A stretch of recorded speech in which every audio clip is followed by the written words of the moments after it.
पश्चिम बंगाल में चल रही वोटर लिस्ट के एसआईआर प्रक्रिया को लेकर एक बड़ी खबर है। दरअसल निर्वाचन आयोग ने पश्चिम बंगाल समेत देश के 12 राज्यों और केंद्र शासित प्रदेशों में चल रहे वोटर लिस्ट के एसआईआर कार्यक्रम की समय सारणी में बदलाव किया है। चुनाव आयोग के तरफ से रविवार को एक आधिकारिक अधिसूचना जारी करते हुए ड्राफ्ट और अंतिम मतदाता सूची के प्रकाशन की नई तिथियों की घोषणा की गई। एसआईआर की प्रक्रिया गत 4 नवंबर से शुरू हुई थी और अब 7 दिन आगे बढ़ा दी गई है। पहले एनुमरेशन फॉर्म को निर्वाचन आयोग की वेबसाइट पर अपलोड करने की अंतिम तिथि 4 दिसंबर निर्धारित की गई थी। इसके बाद ड्राफ्ट वोटर लिस्ट 9 दिसंबर को प्रकाशित होनी थी और अंतिम मतदाता सूची 7 फरवरी 2026 को जारी की जानी थी।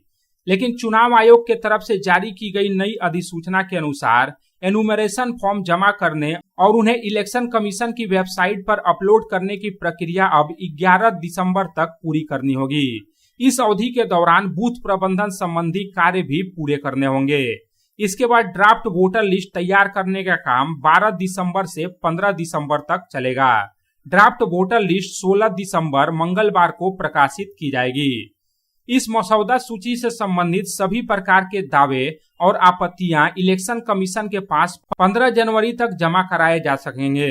मसौदा सूची पर प्राप्त सभी दावों, आपत्तियों और मांगों का गहन जांच, विवादों का निपटारा, आवश्यकता अनुसार संबंधित मतदाता को हियरिंग के लिए बुलाना और चर्चा के माध्यम से संदेहों को दूर करने का कार्य इलेक्टोरल ऑफिसर्स द्वारा 16 दिसंबर से 7 फरवरी तक किया जाएगा। मतदाता सूची को अंतिम रूप देने से पहले ईआरओ को 10 फरवरी तक चुनाव आयोग से आवश्यक अनुमति लेनी होगी। इस पूरी प्रक्रिया के बाद अंतिम मतदाता सूची 14 फरवरी को प्रकाशित की जाएगी। जिन राज्यों और केंद्र शासित प्रदेशों में वर्तमान में एसआईआर की प्रक्रिया चल रही है, उनमें पश्चिम बंगाल के साथ साथ गुजरात, छत्तीसगढ़, गोवा, केरल, अंडमान और निकोबार द्वीप समूह, लक्षद्वीप, मध्य प्रदेश, पुडुचेरी, राजस्थान, तमिलनाडु, उत्तर प्रदेश शामिल है। यह प्रक्रिया 4 नवंबर को इन सभी स्थानों पर एक साथ शुरू हुई थी। बूथ स्तर के अधिकारियों अर्थात बीएलओ ने घर घर जाकर एनुमरेशन फॉर्म वितरित किए और भरे हुए फॉर्म एकत्र करने का काम चल रहा है। प्रारंभिक तौर पर यह अनुमान लगाया जा रहा है कि बीएलओ को फॉर्म अपलोड करने और बूथ प्रबंधन के जटिल कार्य के लिए कुछ अतिरिक्त समय प्रदान करने हेतु ही इन सभी घोषित तिथियों को 7 दिन आगे बढ़ाया गया है।